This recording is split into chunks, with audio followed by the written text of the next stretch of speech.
Hello. This is Adrienne Igo, Capricorntigress of Astrology, a look inside, and I am coming to you with my take on the full moon. And this is not just any ordinary moon. Oh no. This is not even an ordinary full lunar eclipse. This is a super moon, a super blood moon, a super wolf blood moon. Yes, this is something not normal. In fact, this is something that we will not see again until 2021. So it is a real phenomena that we're experiencing. And this moon is expected to turn blood red. This is a real phenomenon, folks.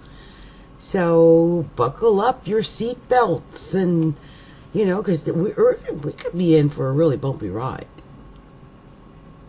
I mean, we're talking about Leo, 1 degree of Leo. It's Leo. And it's going to be a full moon. And not, like I said, not just any old normal full moon. But, when you think of something having a hissy fit, right? You think of Leo. I think of Leo anyway. Very dramatic and over the top, histrionic, crying, tears. I mean, anything is possible with this particular moon. But, some of us are really have zero clue of how we can fully prepare for the onslaught of what this moon is going to bring to us, because this is like a purging moon. A purging moon. It's a moon that's here to really kind of wipe away and clear out a whole bunch of gunk that we've accumulated over the last God knows how long, especially over the last year or so. But this is it's closet cleaning time. Really, it is. Now, I did a article, and it's tongue-in-cheek, and I'm not going to read it because it's it's a little long. But I did an article, and you can go over to astrologylookinside.com, look under full moon in Leo, and in that article, if you go to the bottom, it lists how it will affect the signs, per each sign and per house. At least my take on it. It's a little tongue-in-cheek. Hopefully it'll help you make light of the situation, because I have a feeling that some people are going to be going through quite a bit of emotional bleh over this. And the problem comes in that this lunar eclipse is happening at 0, or basically 52 seconds of Leo, but the sun is also at 52 seconds opposite that in Aquarius. And so there's going to be this pull, like this yin and yang pull between that Aquarius sun and that Leo moon, and that is going to be, or could possibly be, ugly. And so it's important that you really know where Leo and Aquarius are falling as far as in the houses in your chart, because that's the area of focus for you.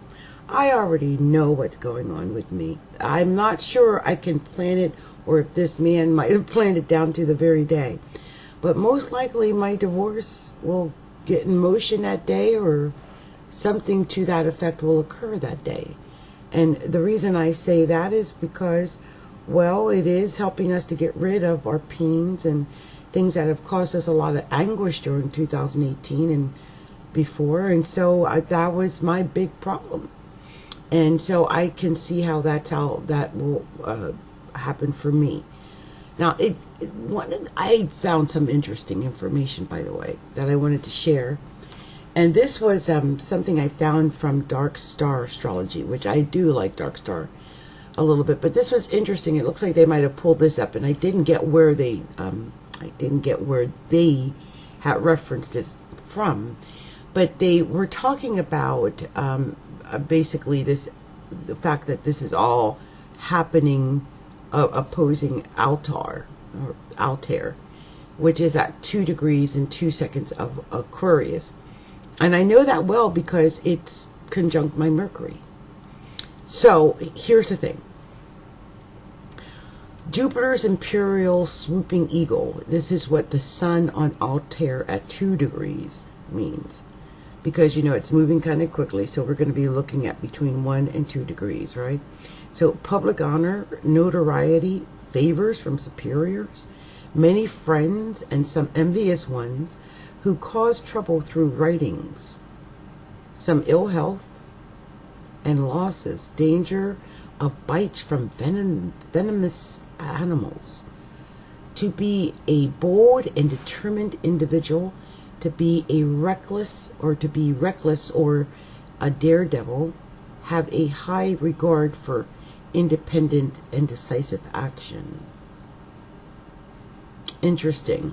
That's what their take is on that Altair at 2 degrees. But I'm going to just look up something I might. Let me see what this says.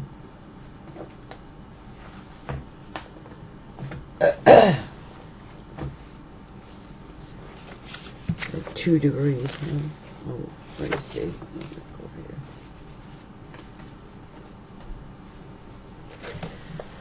Let's take a look at all of this right here. So, I'm going to start at 0 degrees, really, because I really want you guys to understand. It looks like, I believe, that's what my note said, that this is occurring at 52 seconds. Altair is at 2 degrees, so it's moving kind of quickly. Yeah, this talks about Altair at 2 degrees.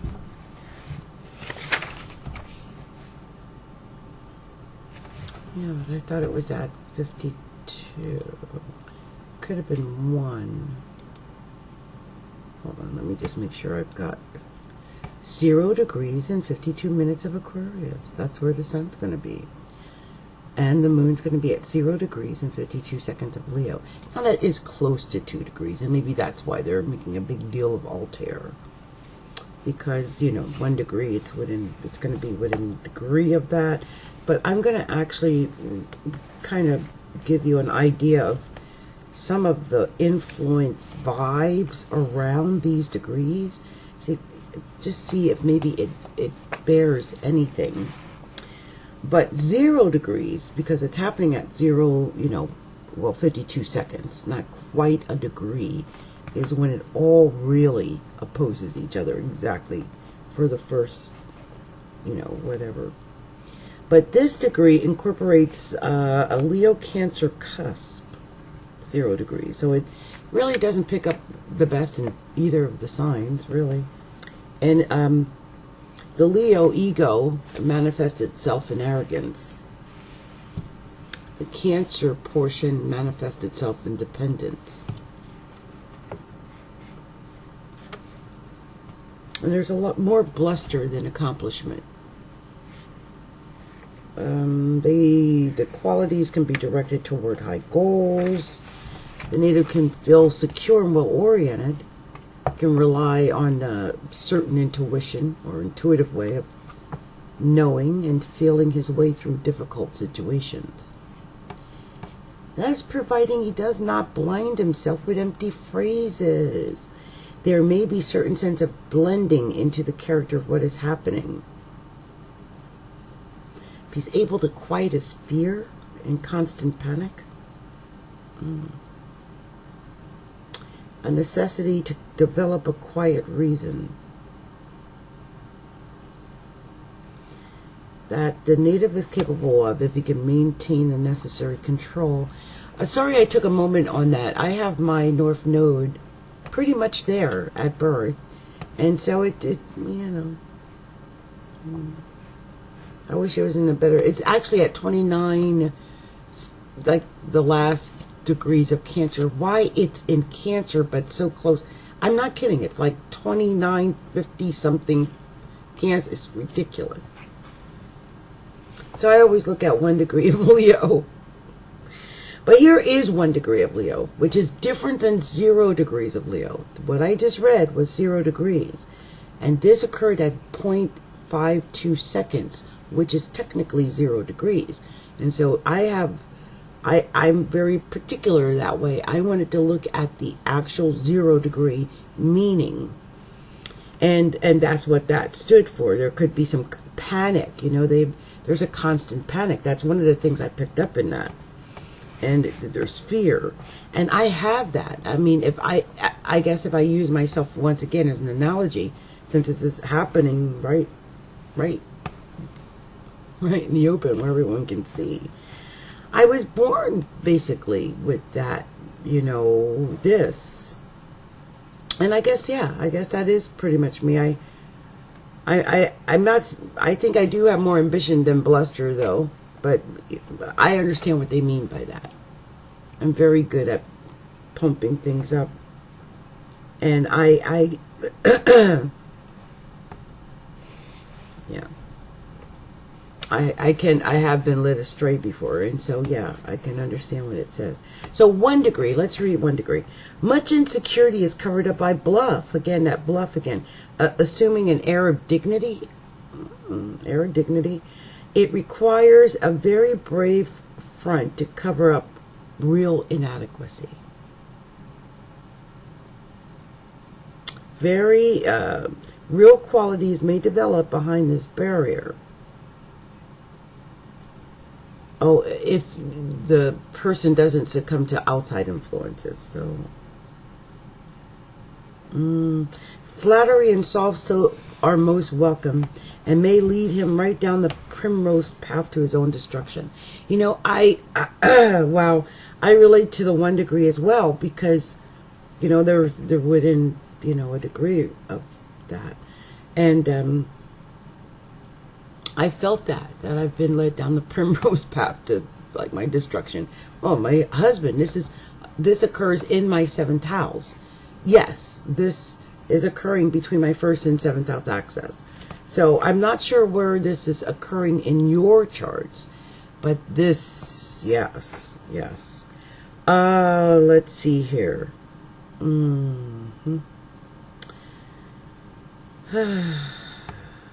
The Leo nature to be led anywhere when his sympathies are aroused. My husband led me down the path to nothingness for 5 years, and I believed him. That's the kind of thing that this degree, I believe, will do for love. You know, it's just part of that Leo nature because we want love so deeply, and that was really brought out. It's amazing. It's equally fixed willpower prevents him from being driven.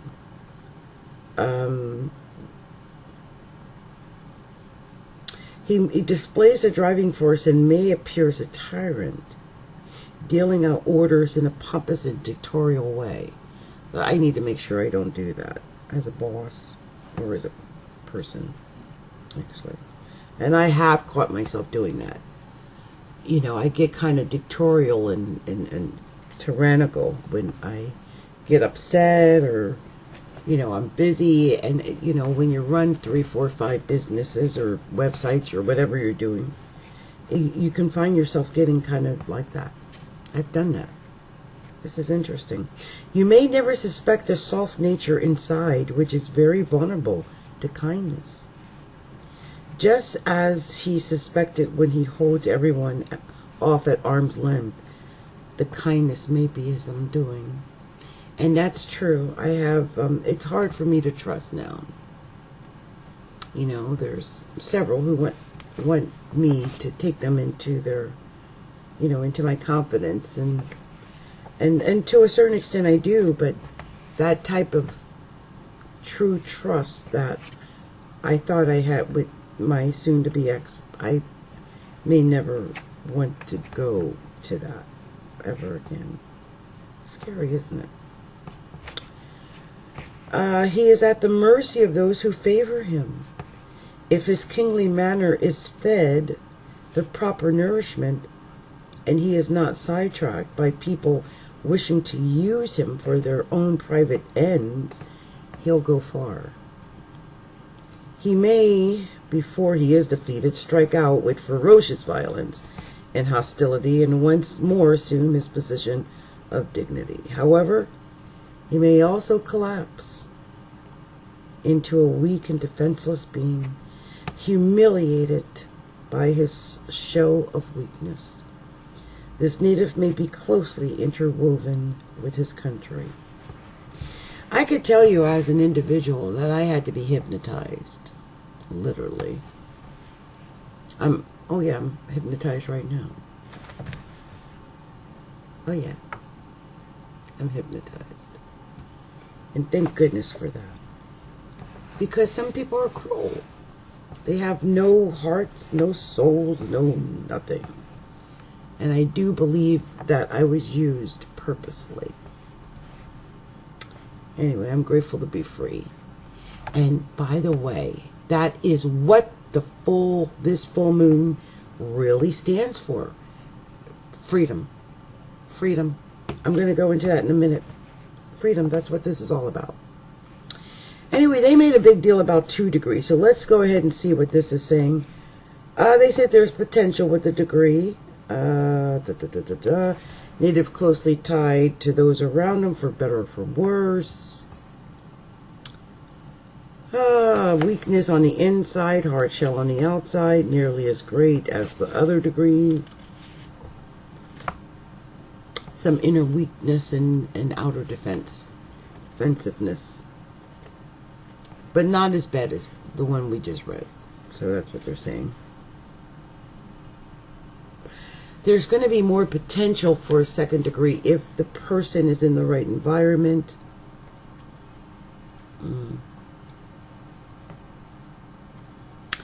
The person suffers more continual strain without going to extremes, tossed about by the winds of fortune. His own weaknesses worry and concern him. He's unaware of his own potential. Carries a hidden knowledge, but is untested and unproven even to his own self. These sources can be tapped and developed, and if they can be, and if he does that, some greatness and can shine forth here. A lot of the people with this degree end up on the rocks, though, because they lack the proper awareness of what they've got, or the stimulation from other people to help them believe in themselves, probably. It says here, if this person's true image isn't reflected by those around him, he himself fails to recognize his own true worth. So he needs like yes men or something around him, or people that can reflect back to him who he is, or at least some form of that. I can relate to this so completely. Wow. I was led to come and do all of this anyway. Tonight it's 3 o'clock in the morning in the witching hour. Why am I doing this at the witching hour? Who knows? But I can relate to this because I have suffered with agoraphobia, which is someone who locks themselves away. They just kind of give up and do everything from inside their own bubble. But it's so weird. I can really relate to some of what was read there on a couple of levels. One other thing I wanted to look up really quickly, if I can get this with the relationships, was this moon opposed to sun. I just want to see what this is going to say about it. Also, it does. It does tell me. I just wanted to see if it was going to tell me. Okay, hold on here.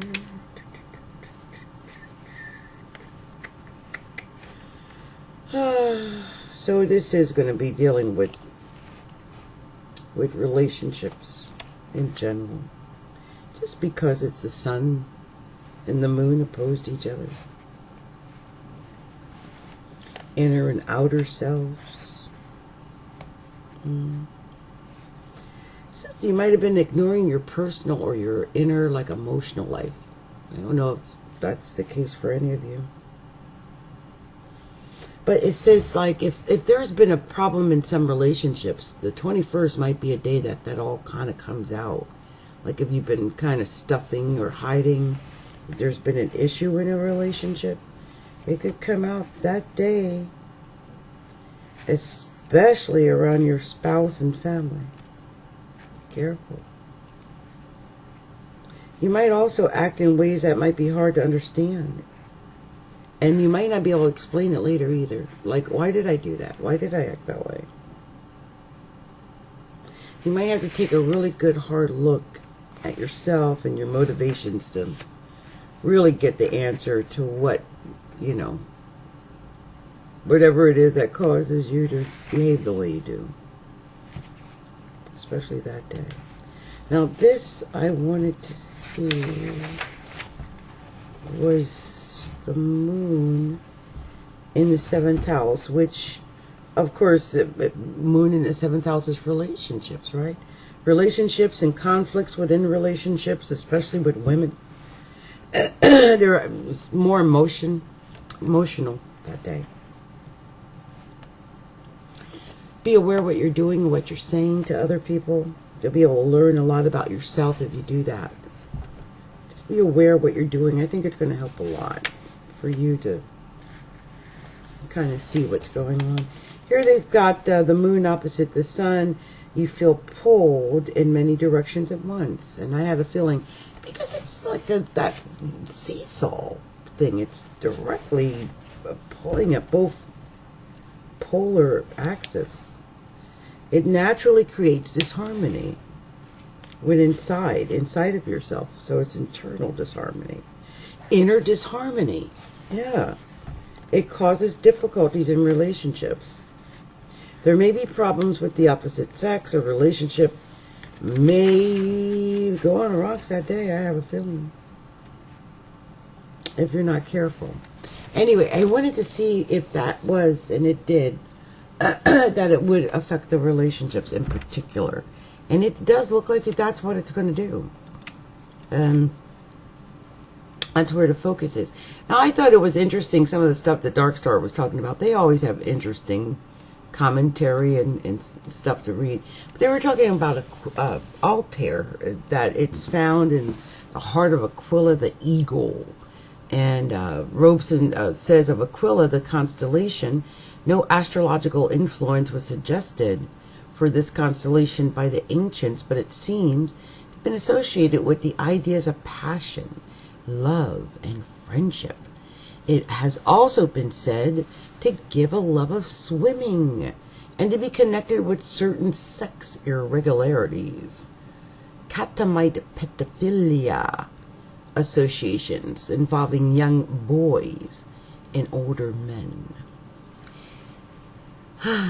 Every constellation has negative sides, and Aquila is no different.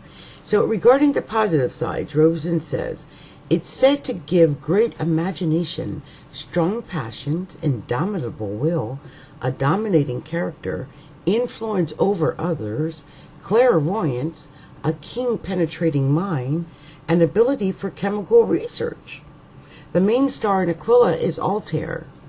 It confers a bold, confident, valiant, unyielding, ambitious, and liberal nature, and great, sudden, but ephemeral wealth, and a position of command. And it makes the native guilty of bloodshed, and it can give danger from reptiles. So, yeah. It's not the second time we've seen something about reptiles. Now, this is saying, I feel like, I took a note here. I was saying that for me, because a lot of this influence starts, months ahead of time.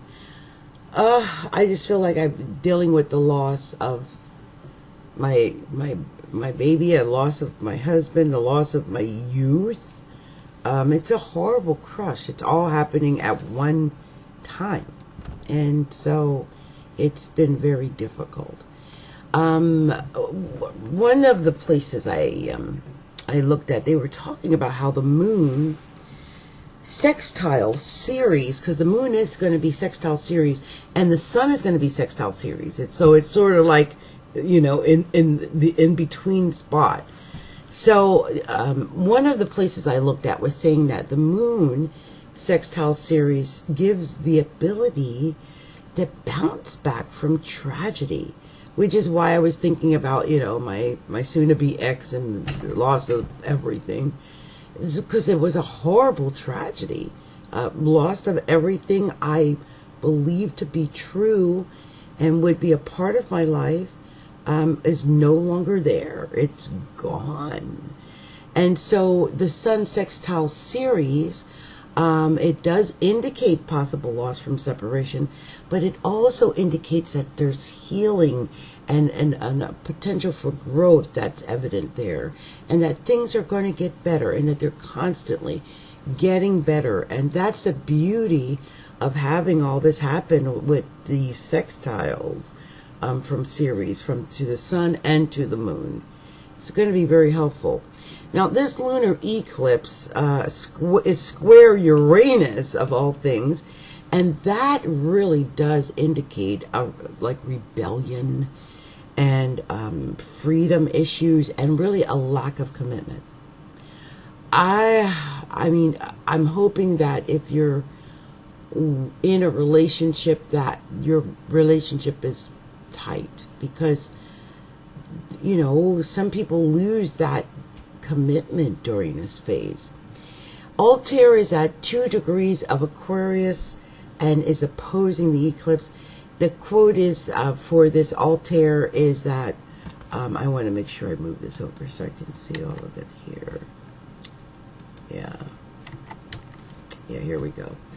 Bold, confident, valiant, unyielding, ambitious, and liberal nature. Great and sudden but ephemeral wealth. It's almost what I read up from above, I think. And a position of command.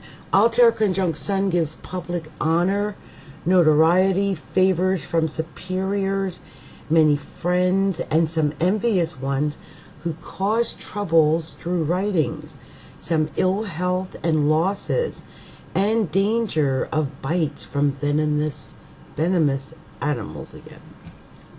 So, wow. Venomous animals, and the other one said reptiles. So this is an interesting moon. Either way, it's a good time for purging and getting rid of those things that no longer serve us. Ridding ourselves of the things that we no longer need to carry with us into 2019, because those stories are dead and gone. They're over. You've finished it. You've closed a chapter. You completed the karma, whatever that is. You can let that go on and move forward from that. And this full moon is a great way of doing that. I invite all of you, if you're not currently members of Astrology, A Look Inside on Facebook, to come visit me at Astrology, A Look Inside. Well, you would go to facebook.com/groups/Astrology, A Look Inside. And there I have posted several healing prayers and cleansing rituals that were created especially to do for the full moon. And this is going to be a very powerful super full moon. And so I invite all of you guys to stop by Astrology, A Look Inside on Facebook, the groups, Astrology, A Look Inside. And, take a look at some of those rituals, because it's a great time to rid yourself of all that negative vibes, all that gunk that we carry around, And, you know, there's nothing like going out and dancing under the light of a red blood moon. That should be interesting. By the way, speaking of that, I don't know if anyone else does this, but this just shows how I am. This jug, this is eclipse water. I got this at the last blood moon eclipse. And I tend to keep my window open, but it was shining right on it. And I keep this right out here. I keep it right out in the open. And as you can see, I actually use some of it, but I use it sparingly in, you know, for healing and cleansing and protection and whatever I need. That is my magic water. You know, to me, it's blessed water. And so that's one of the things you know, I'm not sure if any of you guys are into that, but it would be a great time to collect some amazingly charged water. Anyway, this has been Capricorntigress of Astrology, a look inside. Also, don't forget to come by and visit us at astrologyalookinside.com and subscribe to our blog so you can get all the updates there. And as I mentioned, there is an article on the website about the full moon, and there's a couple tongue-in-cheek comments there for each sign and the house placements. Also, I hope that you will take a moment to like and subscribe and share our videos and, you know, get the word out that we're here. I thank you so much for taking the time to be with me and listen to me ramble on about this wonderful full moon. And I hope that all of you cleanse all of the garbage that the full moon might have, you know, that might be there at the full moon. And hopefully it'll rid you of all of that and you'll be free and clear to start anew after the 21st of January. Oh, and I should also warn all of you, avoid arguments. Okay. Avoid arguments. Okay. Happy full moon. Happy full lunar eclipse, everyone. Bye.